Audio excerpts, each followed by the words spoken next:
Do you want to know how you can log into your KTrack Mutual Fund account? If yes, then this video is for you.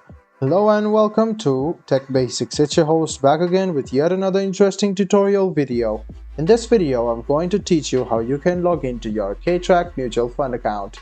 Go ahead and open Chrome or Edge browser on your PC, go to the Google search bar to search for KTrack Mutual Fund login.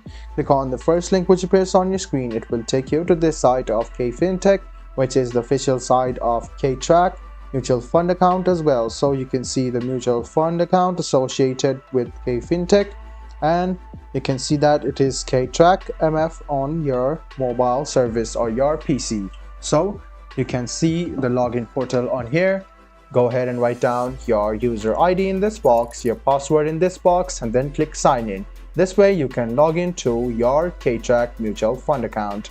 After you write down your password, you can hide or unhide the password by clicking on this icon.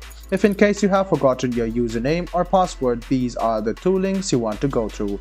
If you don't have a KTrack Mutual Fund account yet, go ahead and click sign up and create one now. I hope this video about how you can log into your KTrack Mutual Fund account was helpful for you. If you still have any kind of confusion, please do mention us on the comment section down below. Like the video, subscribe to the channel, and do hit the bell button for more. Hope to see you in the next video as well. Until then, goodbye, take care, and make sure you enjoy.